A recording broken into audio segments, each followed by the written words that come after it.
You're listening to a Mamamia podcast. Mamamia acknowledges the traditional owners of land and waters that this podcast is recorded on. This episode contains graphic depictions of violent crimes. Listener discretion is advised. It's a Thursday night in May 1986, and 20-year-old Sharron Phillips is driving through the outer suburbs of Brisbane with her friend Samantha. They've had a big day of shopping at Sunnybank Plaza, and Sharron's in a great mood. Sometimes the world seems cruel, nothing ever goes your way. She's already thinking about the date she's going on tomorrow night with Martin. At the shops today, she picked up a new set of lingerie especially, and she can't wait to test it out. It's getting close to 11 p.m. when she pulls up outside Sam's house. As her friend waves goodbye, Sharron turns her car around and heads home. But as she reaches Ipswich Road at Wacol, her car splutters to a stop. Ugh, no petrol. Across the road, she notices the main entrance to the army barracks. She can hear men partying, so she wanders over to ask if they have a telephone she can use. Nope, no help. After wandering down the road some more, she finds a phone box and asks the operator if she can make a manually placed call. Annoyingly, she doesn't have any coins on her. It's 11:18 p.m. when she calls Martin. He agrees to swing round and pick her up. She calls again at 12:03 p.m, wondering where he is. Martin arrives soon after, but when he pulls up, Sharron is nowhere to be found. He finds her car empty and assumes she found another lift. It's the last time anyone ever hears from Sharron Phillips. Her disappearance will remain a mystery for the next 30 years until a deathbed confession changes everything.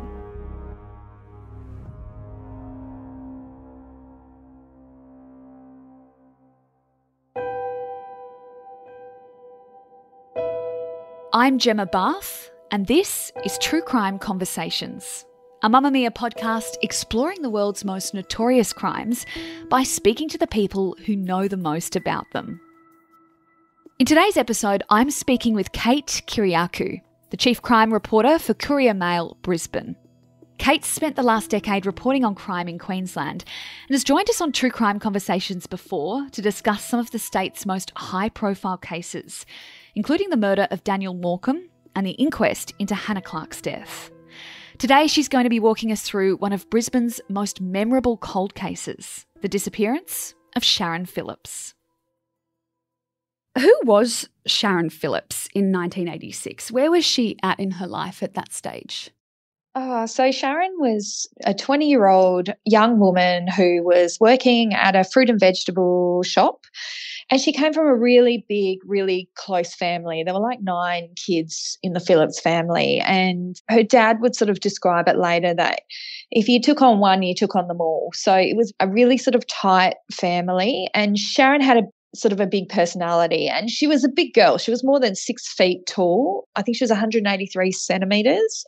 And she was sort of like a fairly solid build and really sort of independent and feisty and fun and loyal and had a good group of friends. She had just recently been on a double date with a new boy and was looking forward to a second date with him, which was just going to be the two of them.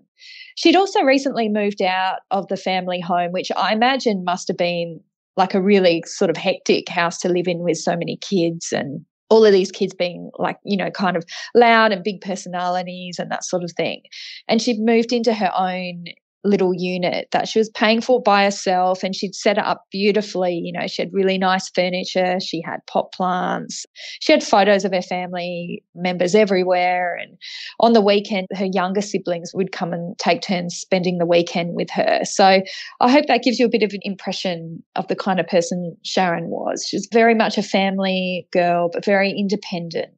And just about to start her life by the sounds of it. She had a new home, a new job, a new love interest. Yeah, that's right. Yeah. And she'd been really excited about this date that was coming up. You know, on the night she disappeared, she'd actually gone shopping with a workmate and she'd bought some nice new lingerie for her date. So she was really excited about it.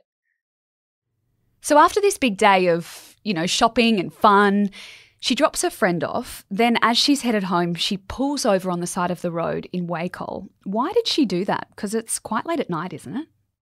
It was really late. It was about 11 p.m. And the reason she's pulled over is because she's run out of petrol. And the family sort of would later say that, she was really good with her money, but she'd only ever put a couple of dollars in her petrol tank at a time because she'd just sort of rather spend her money on something a bit more interesting than petrol. And I'm sure every single person can identify with that. So they were sort of always on at her to be a bit more responsible with filling up her car. And yeah, unfortunately on that night she ran out of petrol on Ipswich Road at Wacol. So she's got out of the car, and I think it's really important to remember all through this scenario that we're talking about 1986 here. So not only does that mean that obviously she couldn't get out her mobile phone and call RACQ or call her dad or whoever, she had to go find a phone booth. But also we're looking at 1986 investigative techniques and technology when it comes to finding out what happened to Sharron. So what happened was Sharron got out of the car and she started walking to try and find help. And she walked up to a nearby army barracks and went through the gate. And I think there was a bit of a party on that night. And so she's walked up to people and said, "Oh, can I use your phone?" And it sounds like they were quite rude to her and said, "No, there's no phone here." So she then had to walk back out onto the road and find some other means of calling for help. And that would prove problematic later on because when police worked out that she'd gone to the army barracks there, I think some of them suggested that she hadn't been there, they hadn't seen her. And, possibly that's because they'd sent her away without giving her help. So, all of those things back in a time where you don't have forensics and technology like we do today, detectives really work on their gut. So conversations like that, I guess, send them down the wrong path for periods of time. And, obviously all of those people at the army barracks were ruled out. So from there, she has found a little petrol station and a little group of shops in there. And there was like a twin payphone out the front. I think she made a reverse charge phone call and called the young man she was supposed to be going on a date with the following night and asked him to come and pick her up. And he, it was obviously late at night, and he said, "No problem," and got in his car and went to find her. But she'd sort of said the Shell petrol station. He didn't quite know where she meant. So unfortunately, he has gone to the wrong petrol station and didn't find her there, and then has unfortunately got a flat tyre. And so that obviously took him a while to sort that out. And then went looking for her a bit around the area and came across her car on the side of the road, and she wasn't there. So he thought, oh, well, she must have found some other way to get home. What is the time frame here we're talking about? Because, she pulls over around 11 p.m. What time is the boyfriend or the date that we're talking about? His name is Martin. So what time is Martin turning up? So I think this went on for about an hour, and she had actually made a second phone call because she waited for so long that she thought, is he coming or not? And obviously he'd gone to the wrong place and broken down himself. So she called the house again, got his housemate, who said, "Oh, he left ages ago. He should have been there by now." So she sort of thought, oh, okay, I guess I'll have to keep waiting. So she makes her first phone call to the boyfriend at 11:18 p.m. And then when she phones again, it's 12:03 a.m. So she was kind of, a bit of a loss what to do at that point. And people had stopped and asked her if she was okay. And she said, "I'm fine, I'm waiting for my boyfriend." So those people, came forward. And that was really the last anyone had heard from Sharron. So they knew she was alive at midnight and then nothing. So what happened after that is the next day she was supposed to go to work at the fruit and veg place. And this is really lovely, the concern from her work colleagues, because they were the ones who raised the alarm when she didn't turn up the next morning at 7 a.m. And they thought, she's so reliable, immediately something was wrong. So someone from her work called Sharron's parents and said, "Where's Sharron?" And then some of them have gone looking for her and found her car And, of course, her dad, Bob, had also found her car. So he was there. So, this is very unusual for Sharron. And immediately that day, everyone was quite worried. And like I said, her family, very close-knit. And this was a matter of a lot of discussion over the years.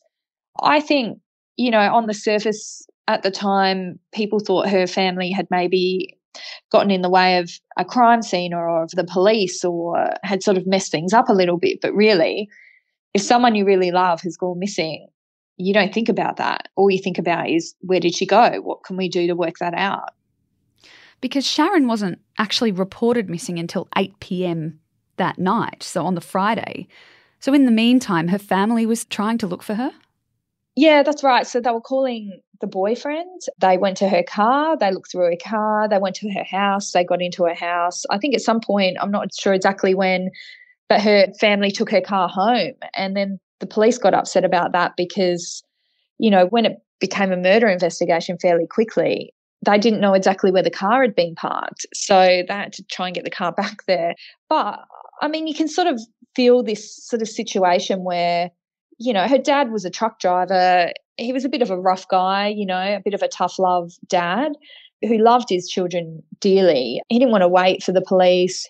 He just kind of took matters into his own hands, and a lot of her siblings did too. They were looking through her address book trying to call people, and, all of these things are things that you would probably do before you really, are certain that you need to get the police involved. And obviously every situation's different, but I suppose they wanted to make sure she was really missing and hadn't gone to a friend's house or whatever. She was living, independently of her family, of course. So it's not like she hadn't come home to the family home. They needed to work out, is she missing? And then when they knew that she was, they contacted police. Because the other crime scene the police got a bit frustrated about being disturbed, so to speak, was her home, because, her family were coming and going. They were trying to look for her. Yeah, that's right. And, in hindsight, you can see that that's not a great situation. But, I'm sure they were just desperately trying to work out where she was. One of the things was the lingerie that she'd bought shopping with her friend had been taken out and spread over the bed. Just things like that, so that they didn't really know how she'd left her place. They didn't know whether she'd made it home after breaking down or not. And in fact, that was a theory of one of the lead investigators for a long time, that perhaps she had made it home and then something had happened to her there. But they didn't actually know the state of her unit because people had come and gone from there and looking for her address book, looking for any clues that, when she'd last been there, was there someone else there, all that sort of stuff, that you can really understand both perspectives there. In those initial few days when the police did start getting involved, obviously Sharron spoke to quite a few people in the hour or so before she went missing. There was the army barracks guys, there was the people that asked her if she needed help, there was someone at the Shell station. Did any of those people see anything? Did they tell the cops anything? No, they'd seen her obviously using the payphone, and some of them had been told by Sharron that she was waiting for her boyfriend. But no one saw anything like her being abducted or attacked or anything really like that. Over the years, there was a lot of sort of crazy stories that came about of people who thought they'd seen things. But I think in this case, particularly back in the late 80s, was incredibly high profile. The family at one point even tried to get Bob Hawke involved. In any high profile case like that, a lot of people come out of the woodwork and, make claims about things, and probably most are well-meaning and believe that they've seen those things, but, they're kind of like red herrings. But, yeah, a lot of people saw her. Certainly nobody saw her being abducted or anything like that. 5 days after she went missing, police found some of her belongings. Can you talk us through those findings? Yeah, and that was always something that was really, really unusual, and, it would be a very long time before police would really have an explanation for that. But some of her personal possessions, I think it was her shoes in a bag, were found in sort of like a ditch alongside the road, basically where she'd broken down. And the strange thing about that was police had been over that ground over and over, like in a very thorough line search. And that's what they do in any case like this. They line up and they walk a step at a time and they look for anything out of place. And they had not found her shoes or her purse on the side of the road. They just hadn't. So there was a lot of argument at the time, well, did they stuff up the search? Was somebody not looking? Or had someone come back after and put those things on the side of the road near where she broke down? And really, like, if you were sort of looking at it, you would think the police must have stuffed this up, because why would someone come back to that point a couple of days later and throw possessions there? Like, it's just a bit of a bizarre thing and a risky thing too. Yeah, but in the end, that's exactly what had happened. Someone who knew what had happened to Sharron had come back and left those items there. I know that we've said that the police were quite frustrated with Sharron's family for tampering with the crime scene, but in return, they were also really vocally furious with the cops too, weren't they? Yeah, that's right. And I assume you would need an outlet for your grief and your frustration and your anger when days turn into months and months turn into years and you still don't know what happened to your daughter or your sister.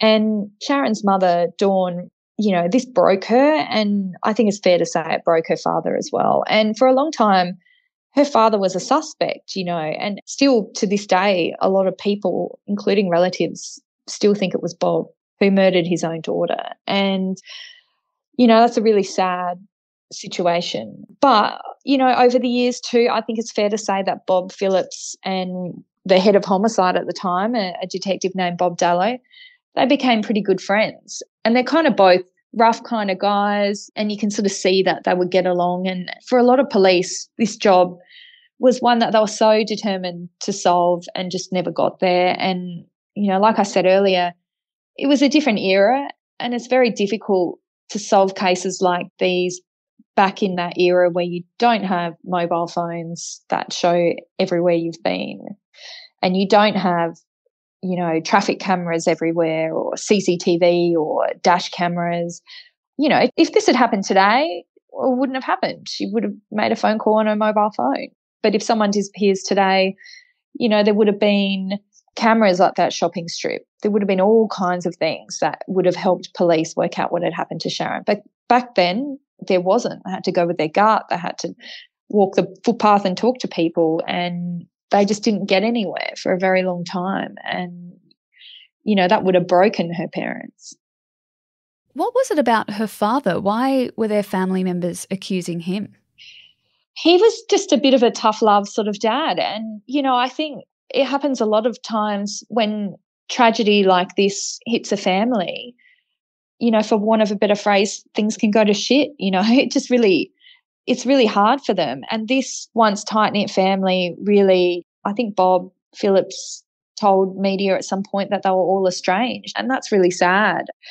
And so I suppose some of the family thought that Bob did it and that he was a real hard man and he wasn't a perfect father.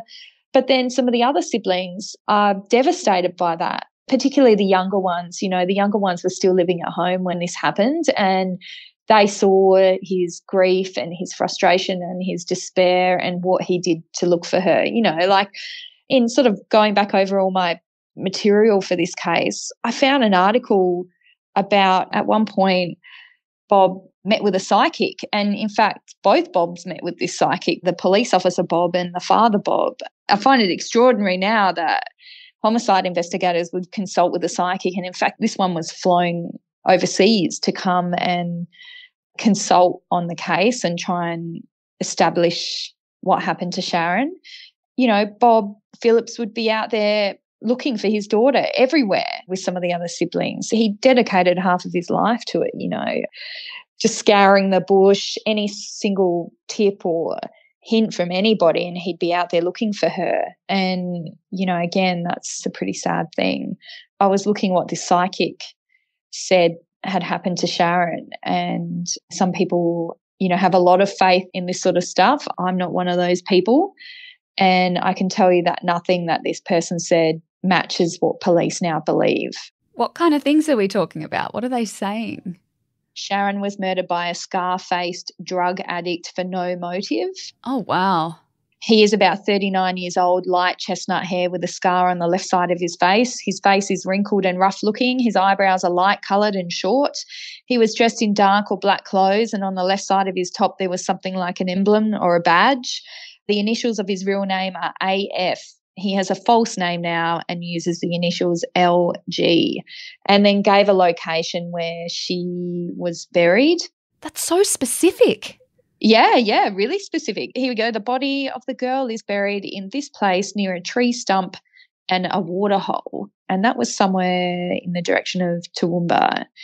Yeah, along the 100-kilometre stretch of the Toowoomba Road. And, this is really awful.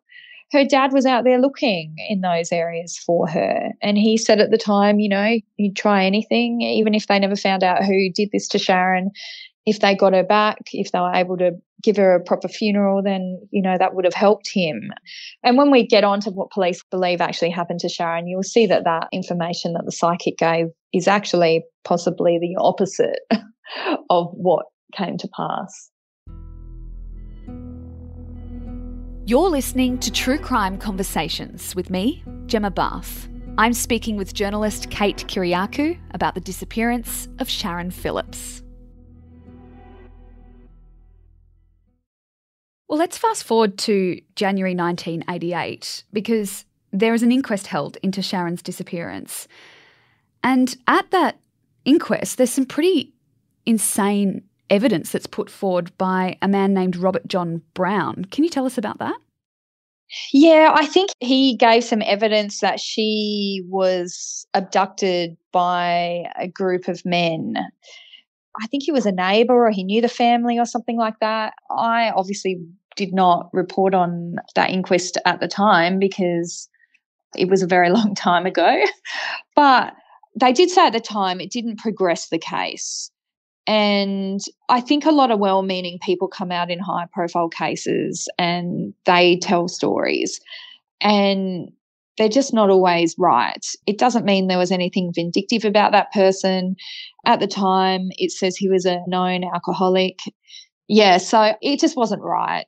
And it happens all the time in cases like this. And in fact, over the years, I've been a journalist in Queensland for 10 years now, and I myself have got a whole bunch of tips of various different theories or information about what could have happened to Sharron. And you always try and check them out. And a lot of the time someone just saw something unusual and they sort of think, could this be connected to Sharron? And it's not, and good on them for coming forward because you really never know. And it's always best to come forward. But it's a situation that happens a lot. And nothing really came of that first inquiry, did it? No, that's right. It didn't. And, over the years, like I said, a lot of people came forward and they followed a lot of leads, and her family continually appealed through the media for information. In fact, there was a sign on Ipswich Road that just had Sharron's name, which is basically famous in Brisbane. Everyone knows about the Sharron Phillips case because they drove past that sign for so long.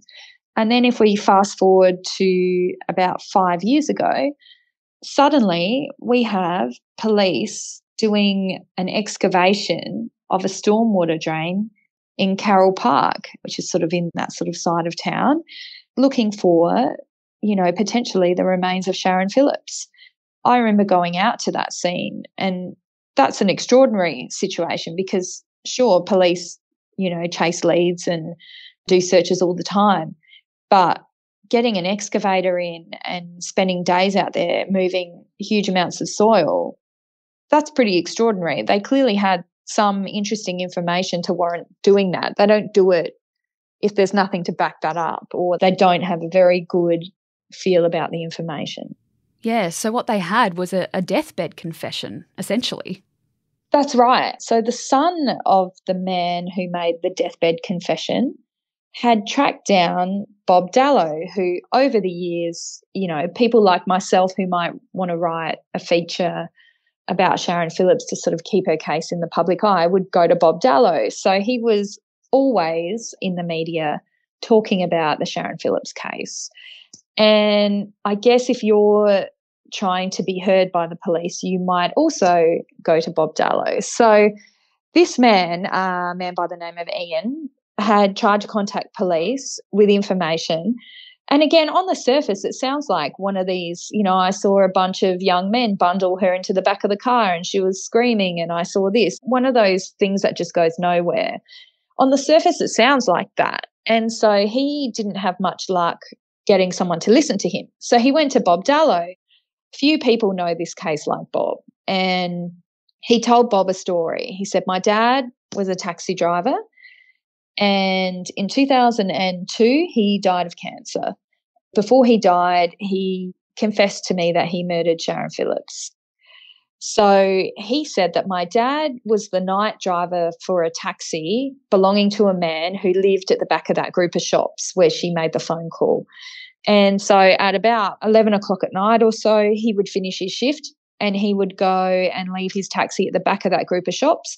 And then I would come pick him up and drive him home, on occasion. He said he was the night driver on the night Sharron disappeared, which would have put him driving into that group of shops when she was, basically desperate, waiting for her boyfriend. So I don't know, I guess Bob Dallow, it rang true to him. And so he's made some phone calls and said to the police, you should have a look at this. And so they did. And he said, I had run into Dad that night while driving somewhere, and he saw that his dad was driving the taxi and was drunk. So his dad said, follow me to where I leave the taxi and then you can drive me home. So he did. And in the meantime, the police tried to pull over his dad, and he's cut in front of them and sort of cut them off so his dad could get away. So they pulled him over instead. And so he's had a chat to them and got back in the car, and he basically said, I'm just picking my old man up. And they followed him there, I think spoke to him again outside that group of shops, and then left. And so what police think has happened is that Sharron has seen the taxi drive down the back of the group of shops, and she's gone to ask that taxi driver to take her home because, obviously she was stranded. She'd been there for an hour. And that guy's name was Raymond Mulvihill, and he would come to be described as an overweight, balding, Danny DeVito sort of looking person. And in fact, when you see his picture, I think that's a very good description. Yeah, it is. It gives you quite the visual, doesn't it? Yeah, exactly. So she's gone up to him, and he's apparently, attacked her effectively and bundled her into the boot of the car and basically told his son to shut his mouth, do what he's told, and they were to drive home back to their house. And so when they got back there, Mulvihill has then kept driving off with the car with Sharron in the back. So obviously this deathbed confession when he died of cancer, he said it's time to give Sharron back to her family and gave the location where he'd taken her body, which was the Carroll Park drain. And I mean, on the surface you'd think, is this another story? But police checked it all out and were able to verify quite a lot of it, which is extraordinary, to the point where the head of homicide at the time, back 5 years ago, said if Raymond Mulvihill was alive today, we would be charging him with murder. And that's a big call, you need a substantial amount of evidence to charge someone with murder. So what they were able to verify was that, yes, in fact, those police had pulled his son's car over, and they remember doing that. I think there was a record of it. And they were able to verify that, yes, in fact, Raymond Mulvihill was a night driver for the taxi, and the taxi was parked at the back of that shop, and that would have been the case that night. So they're able to find those records.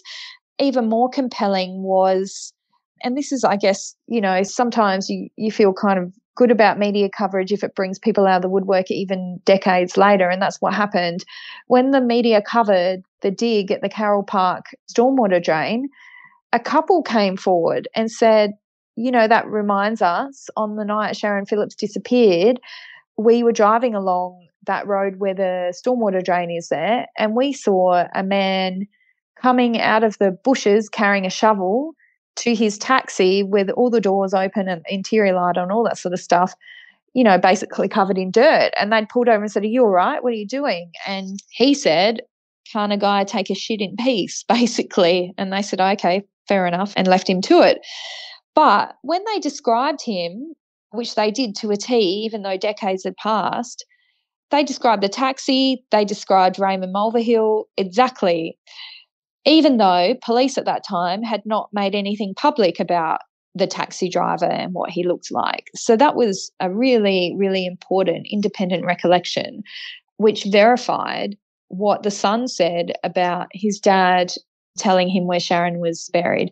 And very unfortunately, they didn't find her remains there. And they believe that's because a few years earlier, the council had actually gone and cleaned out that stormwater drain, and they'd taken the dirt and everything from there and moved it somewhere where they weren't then able to go and search. So they did that search anyway, just in case, and they didn't find her, which is obviously very sad, because I imagine that would have been very important for the family after so many years. And you mentioned earlier about Sharron's things being found a few days after she was initially reported missing. What did police find out about how they end up back at the site where her car was left? So one of the things Ian, the son, told police was that he had found Sharron's shoes and her purse in the car and took them inside thinking it belonged to his sister or something like that. And Raymond Mulvihill saw it and basically lost his mind and said, "What are you doing with that?" And that's when the son has worked out that those items belong to Sharron. So he got back in his car, drove out to Wacol where Sharron had broken down. There were police everywhere. So he drove a little further along the road and just, basically dumped the items on the side of the road and took off. And they were discovered soon after when police were obviously walking along there again. And that explains why police back in 1986 had searched the side of the road and they hadn't found her purse and shoes. And then a few days later, there they are, because Raymond Mulvihill drove them back there and dumped them on the side of the road. And because that's something that was always, such a point of contention. Did you miss it? Did someone come back? And in fact, Ian Seeley, Raymond Mulvihill's son, said that's exactly what happened. He found the items a couple of days later and then took them back to the scene and threw them out. Have we ever had any kind of, idea of what a motive could have been or how he would have killed Sharron? So, I mean, a motive is a complicated issue, right? Because what possible reason could you have for ending someone's life? I just don't think there's ever any reason for anyone to do that. However, it does seem like a really awful random killing.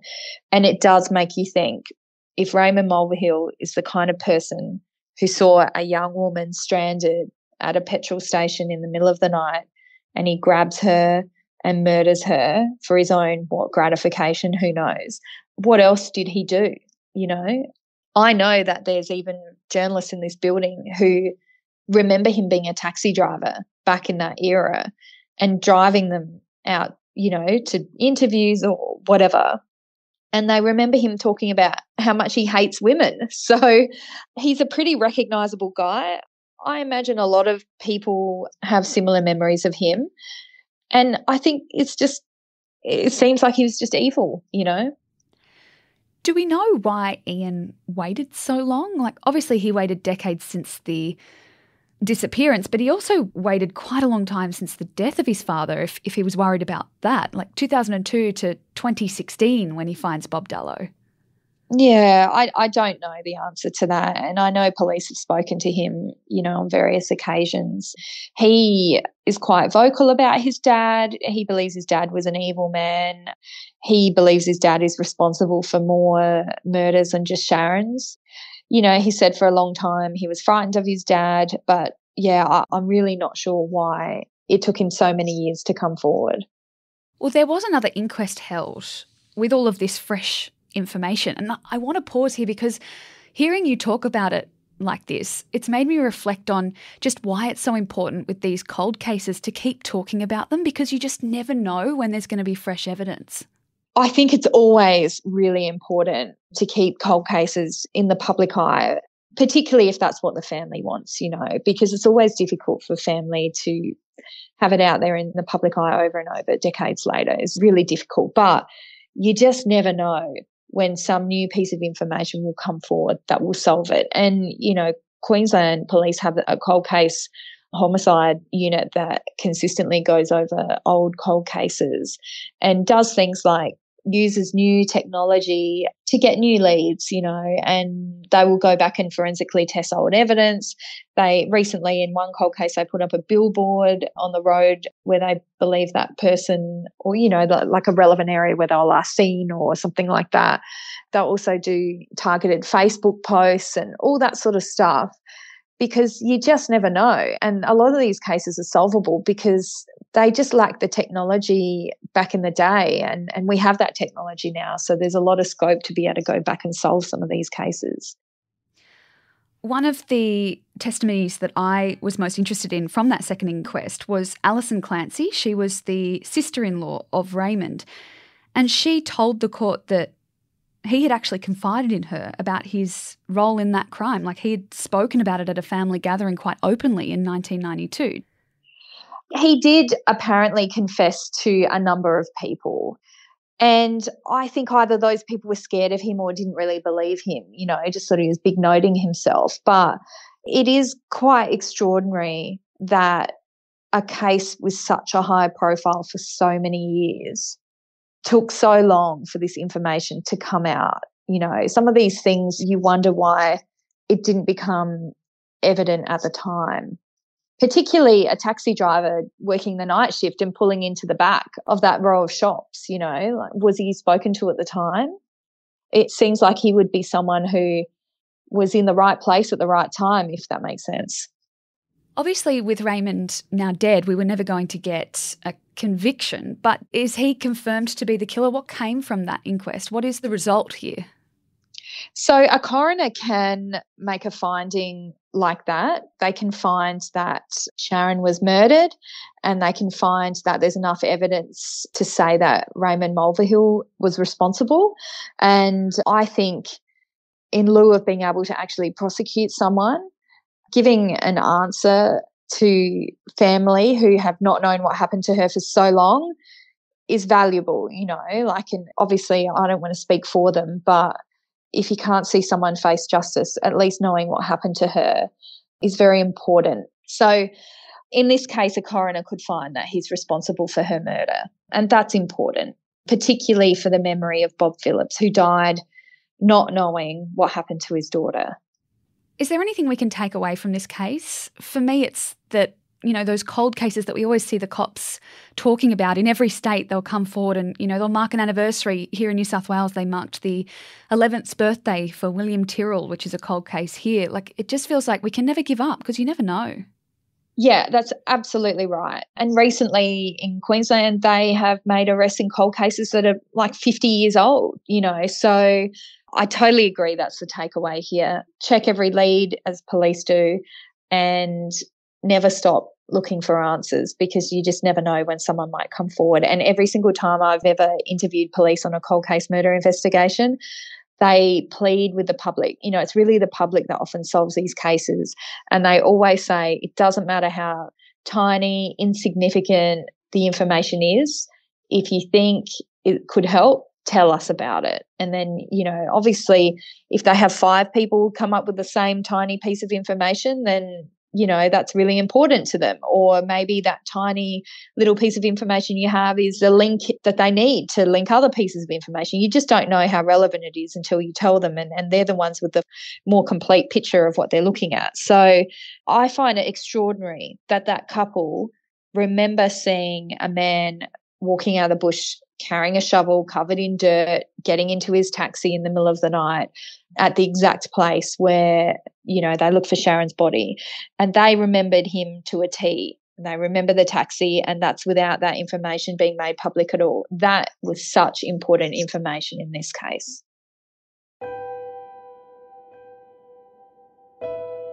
Thanks to Kate Kyriakou for helping us to tell Sharron's story. If you enjoyed this episode, let us know here in your favourite podcast app.